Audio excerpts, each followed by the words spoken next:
Taču uzņēmīgi ļaudis novārtā neatstāja arī mūsu virtuves kultūru, papildinot gan to ar pavisam mūsdienīgu tehnoloģiju pieskārienu. Piemēram, krodziņā ar nosaukumu Citāds krogs izcelti ir divi burti – I un T.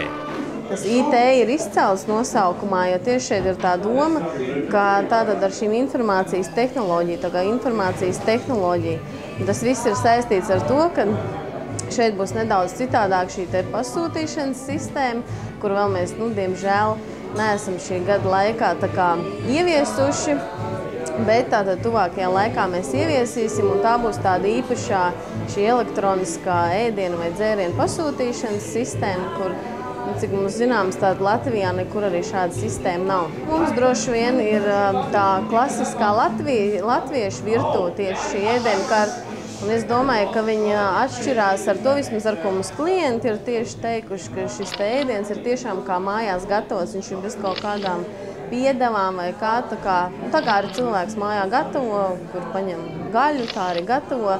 Tāds arī šeit ir tas ēdiens, un es domāju, tas arī cilvēkiem patīk, kad nav šīs te ķīmiskās kaut kādas piedevas, bet viņš ir tīrs kā tāds, mājas ēdiens tieši. Alkoholiskie dzērieni tātad mums ir arī plašā piedāvājumā, sākot no alas, beidzot arī ar stiprākiem šiem te dzērieniem. Attiecībā uz alu tātad mums izlējamais ir tērvetes alus, ir alus brālis. Un tātad arī no pavasara, kā jaunums, ir tikko sākts ražot, no Gulbenes novada ir Tālavas ķēniņa alus, kur mēs tātad varam palielīties nedaudz, ka vēsturiski tātad pie mums tika uzlikt pirmais šī te alus muca, un tika testēts šis te alus, un visiem ļoti garšoja, un līdz ar to ir pieprasīts šis alus, kas arī pie mums ir palicis. Vaicājam, ko tad Citāda kroga apmeklētāji visvairāk iecienījuši no ēdienkartes? Uzdienās tās ir tās pašas labās karbonādes, kas iet mums dažādos veidos, gan ar sieru, gan klasiskā veidā. Ir arī vistas filējas, bet mēs arī tomēr cenšamies dažādi arī, teiksim, priekš veģetāri, tad tur varētu dārzeņi vairāk, un šīs ēdienkartes it kā katru dienu mainās, bet tās paliekošās vērtības, kā karbonādes, ūgaļas un vistas filēja, tās mums principā katru dienu ir. Mēs varam lepoties ar darbiniekiem.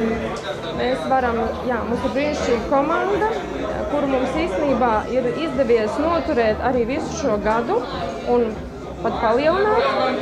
Tad mēs, protams, esam priecīgi un lepojamies arī katru apmeklētāju, kas pie mums ierodas, un mēs cenšamies pret viņiem izturēties kā pret saviem mīļiem ciemiņiem. Uzņēmuma gada jubileja sakrīt ar pilsētas svētkiem, un tāpēc mēs gribētu novēlēt visiem mūsu apmeklētājiem, kas galvenokārt ir rīdzinieki, lai viņiem būtu vienmēr patīkami šeit iegriezties un atgriezties, un lai viņi šeit vienmēr justos gaidīti un projām dotos ar apmierinātu un vienmēr ar labā noskaņu.